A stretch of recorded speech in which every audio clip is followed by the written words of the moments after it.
Hello, and thank you for attending this event tonight. The purpose of this event is to give you all the opportunity to determine whose values best represent yours, whose experience best reflects the influence you want determining justice. This is an impartial, educational forum, and there will be no endorsement.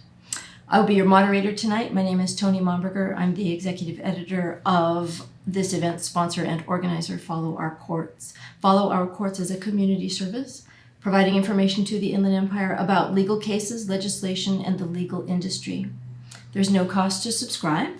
You just enter your name and email for full access to all of our past and present content, and emails if you would like will come to you. They will alert you when there are new stories about the subjects you can indicate that you are interested in. I would like to thank the San Bernardino Area League of Women Voters for being a co-sponsor in this by helping with promotion, and to McCune Law Group for all of the swag that we brought in our banners, the web support, the staff, and for funding Follow Our Courts. Tonight's format will be traditional. Each candidate will have 3 minutes for an opening statement, 2 minutes to answer each question. The questions were sent to them in advance, and 2 minutes for a closing statement. So let's meet the candidates. We have 1 open seat in San Bernardino County and 29 incumbents who ran unopposed and were therefore officially elected on February 14. You can see the list of those incumbents with links to their biographies on the Follow Our Courts website. For the open seat, there are 2 candidates that will be on the ballot. Going in alphabetical order in this race, we have Dieter Dameyer and Michelle Laurent. So, Supervising Deputy D.A. Laurent, I invite you to give an opening statement. Thank you, Toni. As you said, my name is Michelle Laurent, and I am a supervising deputy district attorney. I've been with the district attorney's office for over 28 years, and for 10 of those years, I've been a supervising deputy district attorney. In my years as a trial attorney, I tried a number of cases and prosecuted a number of cases like murders, rapes, child sexual assaults, domestic violence, drug trafficking, welfare fraud, weapons violations, things like that. As a supervisor, I supervise over 12 attorneys and all the law clerks that come into my division. And I oversee the misdemeanor team, the early settlement courts for both misdemeanors and felonies, preliminary hearings, major crimes, and the cold case homicide team. I got my bachelor's degree at UC Irvine, and I got my Juris Doctorate, my law degree at UC Davis. And I've spent basically my whole career fighting crime and trying to make this community a safer place. I'm dedicated to our community. I'm very involved in numerous community events and activities. I serve in various ministries at a few local churches, marriage ministries, and youth groups. And I also help at high school, actually, at mock trial teams. So I'm a coach for the Los Osos mock trial team and have done that for probably over 10 years. And before that, for at least that many years, I've coached the Apple Valley High School mock trial team, which is my alma mater where I went to mock trial. Yes, and then I also helped with Los Osos with their speech and debate, from being a judge to being a mom, driving them to, tournaments, even up to the Bay Area. Did that, yes, with a car full of children. And helped out with local youth sports programs, Team Mom, helping with tournaments, things like that. Also a lot of civic programs, a lot of law day presentations, career day things, all over anywhere, any high school or junior high that needs anybody's help, as well as being involved with the Diversity and Inclusion Committee in my office. And we also go out to the community and help them do presentations that way. A little summary. Thank you. Mr. Dameyer has declined to participate in this event, so it's just going to be the 2 of us going through these questions. We have 7 questions. I'll ask as many as we have time for within the hour. I suspect we will get to all of them. Okay. The first question is, what do you believe are some of the greatest obstacles to justice in San Bernardino County? And you will have 2 minutes. Well, I think one of the biggest things is just access to justice to begin with. There was a study in a group probably about 8 or 9 years ago, and they created a way to allocate court funds and ways to fund the courts. And it's WAFM, which if I can read my notes, I make sure I don't mess it up. It's called the Workload-Based Allocation and Funding Methodology. And basically it's a formula that the courts and the judiciary have used to see how many cases courts are handling and to see if they are being funded appropriately. And what's actually startling is that San Bernardino turned out to be over 50 to 60% understaffed for courts. And they were estimating that if they added another 30 more judges, that we would get up to only 20 to 30% behind. So that's pretty startling when you think about the number of judges and courtrooms that we are behind in comparison to the caseloads that we are handling in our county. And that's kind of a way to look at it. I worked in Victorville as a law clerk in 1992 and 1993. That courthouse has been the same courthouse. They've added 2 small courtrooms in there, but that's all the growth that they've had in 30 years, over 30 years. And then you add insult to injury, when they closed the Barstow courthouse, that was minus 5 more courtrooms in the high desert area. So really access to justice has been, I think, a big thing for our county, where we just have such big caseloads because in part we don't have enough judges and we don't have enough courtrooms. And the funding has yet to materialize. Number 2. What element of your background and expertise will be most significant in making you a fair judge? Well, as a prosecutor, sometimes people think that we just look at police reports and we just file cases. And that's actually not what we do. We critically evaluate the cases. We look to see if we have the right evidence, if we have to be able to prove all the different elements of the crime. We look to see if that evidence was legally obtained, if it was in violation of the Constitution or not. And we look to see what witnesses that we have. We look to see any other legal obstacles to get certain types of evidence in according to the evidence code.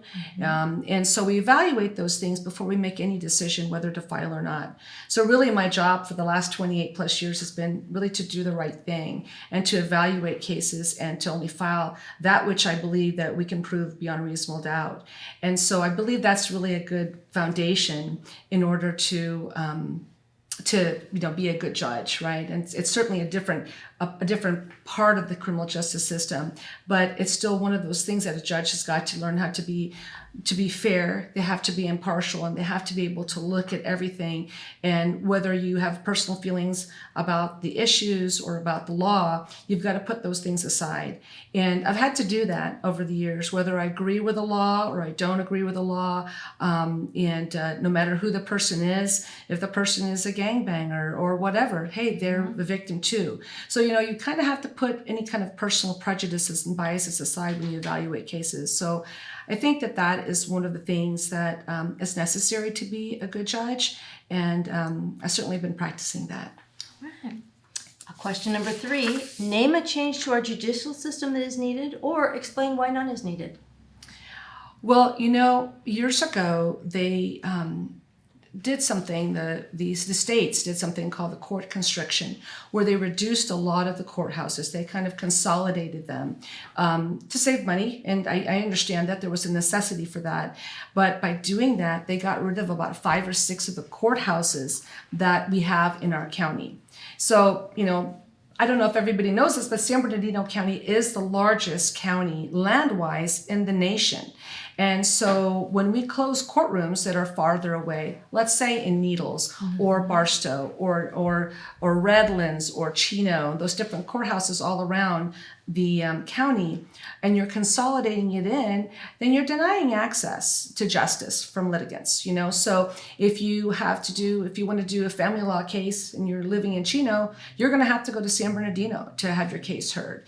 And if you think about the cases in the high desert, if they have a criminal case or a juvenile case and it's anywhere in the high desert, you've got to go to Victorville. And so that could be 2, 3, or 4 hour drive for some litigants. And so that's a real difficulty, I think, for the litigants. And in addition to that, if you think about it, if the attorneys have to travel that much further, it takes them longer to get there, and that's going to end up on costing the clients more money as well, right? Because your attorney is going to take more time to make those court appearances. So I think that is one thing that's would be nice if that could be modified. They have opened up Barstow back again to allow a few family law courts. Rancho Cucamonga was all criminal. They opened up one courtroom for civil. So they're recognizing that there's a need for that. But there are financial crunches to that, and the end result is litigants are having a difficult time, I think, getting to the courts, just really having access to justice. Okay, question number 4. How would you serve the court beyond case management? Well, I've been pretty much in a courtroom for my whole career. And so I have a level of comfort of being in the courtroom and a knowledge of what is expected as far as courtroom decorum and processes and procedures. And I think that is definitely assist in being a good judge. And because you are living in your courtroom, that is where you work every day. But also, I think I have a lot of empathy.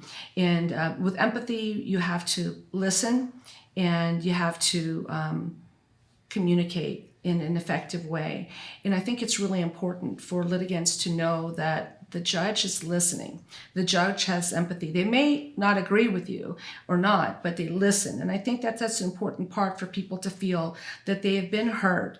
I see a lot of people that when a judge takes time to explain things, to explain the why, and then they can take that, they can understand that because they figured, the judge has listened to me. I get it, the judge has made a ruling against me, but at least they've listened to me. And that matters. And people would probably be surprised to know that there's a lot of people that go into courts without any legal representation.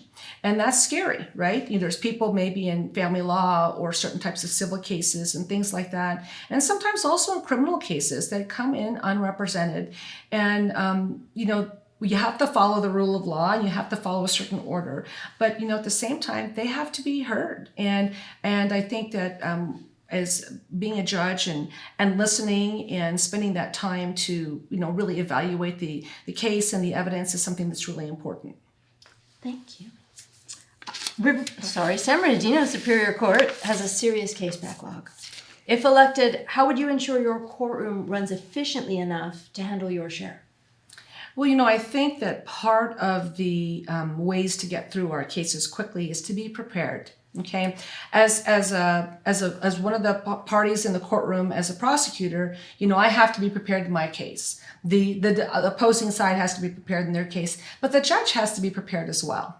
So we have large calendars, so that will mean that you have to look through your cases. You have to see, what is this case on for tomorrow or the next day or the next week, whenever you have your calendar pulled, and to review that and think, is this a motion? Is this a motion that I need to read the paperwork? If I need to read the parties' briefs, do I need to do my own independent research on that? So I think a big part of that is to be prepared so that I'm not going to waste the litigants' time, because the attorneys are going to be there, the litigants are going to be there. And, for litigants to come to court, it's a big deal and oftentimes very stressful. And so if anybody's not prepared and we have to keep putting cases off, that makes it hard on them. It makes it hard on them to have to keep coming back. So I think if you're prepared and you go through things quickly and efficiently, obviously, if you know what you're doing, you're not delaying, that will help hopefully in the backlog. Being willing to do the work, being willing to do the big calendars is also part of that as well. One of my mottos is I like to tell my folks that I work with is, hey, why put off tomorrow?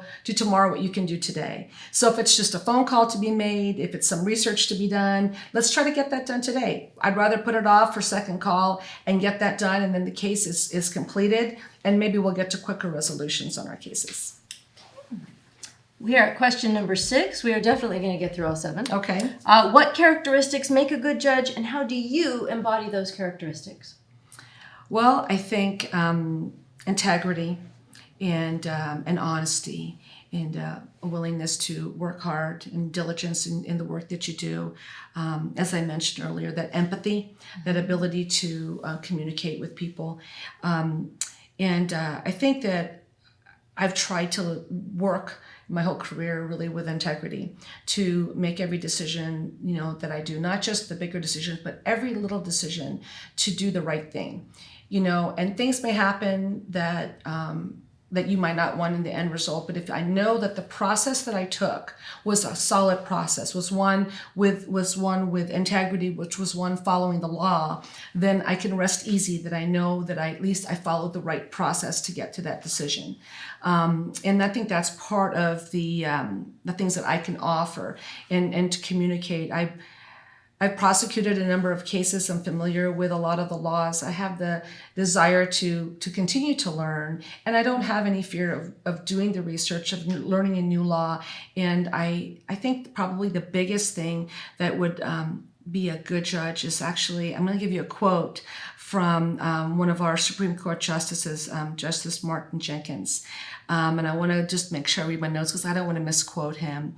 But it's humility is the prism through which these amazing values must operate.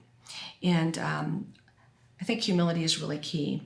Not thinking that you are better than anybody else, that you are just an important part of the process, just as much as everybody else.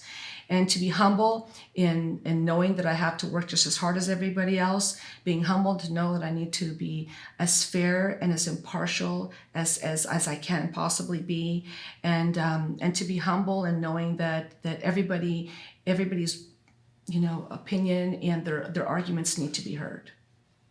Thank you. And our final question is a little more personal. What charity or volunteer organizations do you affiliate with? Okay, so I mentioned a little bit in my introduction. I'm very active in various things in our community. So one of the things that I got involved with immediately after I became a lawyer and came back to the Inland Empire was mock trial. So when I joined the high school mock trial team in Napa Valley, I thought I wanted to be a doctor. Then after I did that program, I decided I really wanted to be a lawyer. I gained a love for the law and to be in the courtroom. And I had some really amazing mentors in that program. And then I had internships with the DA's office, and I just had great mentors. And they absolutely helped me through life's challenges, professional and personal. And so it was natural that when I came back to work in the high desert, that I was going to slip right into that role. So that's when I started to work in those programs and coach. So it takes a lot of work to coach. It's many nights and weekends with the students, completely rewarding. So I did that for a number of years and then switched to Los Osos High School because that's where my kids went to school. And I helped to coach them. And we coached actually before they went to high school, and we coached even after they went to high school because we just love that program. So that's one of the big things we've done. I told you we've helped out there with speech and debate. And another big thing that I really help out with is with our church. My husband and I have started a few marriage ministries. We've participated in marriage ministries, and we started one in our church where we put on retreats for married couples and engaged couples and date nights and things like that. Also help out a lot with youth group things. Helped a lot with junior high youth groups. Just try to, give them good mentors, good value sets, and I really enjoyed that, as well as helping out with local civic programs, like I mentioned, speaking at law days and things like that. Also helping out with youth sports, helping out in that for many years. And then, cancer awareness walks, Alzheimer's awareness walks, any of those types of things that our community is doing. We try to jump in and participate in those types of things. Okay. Thank you very much, Supervising Deputy DA Laran. I invite you to give your closing statement. Well, thank you so much for the opportunity to come here and to answer your questions and to hopefully paint a picture of who I am and why I believe that I would be a good judicial candidate. I've spent my entire career trying to do the right thing and to be the right person and to make the right decisions and being fair and impartial and empathetic is something that I've tried to do, and I hope to continue to do that as a judicial officer. I've been dedicated to my principles, and I'm really honored actually that people like Jason Anderson, the DA, has endorsed me. Our sheriff, Shannon Dykes, has endorsed me. The chiefs of police and sheriff has endorsed me. A number of police organizations, a number of judges, local politicians, and actually all of the Board of Supervisors have endorsed me as well. And, I'm grateful for the faith that they have in me. And I really do hope that that I will translate that faith, and I will in them, and that I intend to serve really with integrity and with justice. Thank you. I want to thank you. I want to thank you to Follow Our Courts reporter Aidan McGloin for leading the team that selected the questions. And thank you to all who spent the time to ensure your vote will be informed. Follow the judicial race election results on March 5th on followourcourts.com. They will be updated as voting numbers are released. And that's it. Good night. Thank you.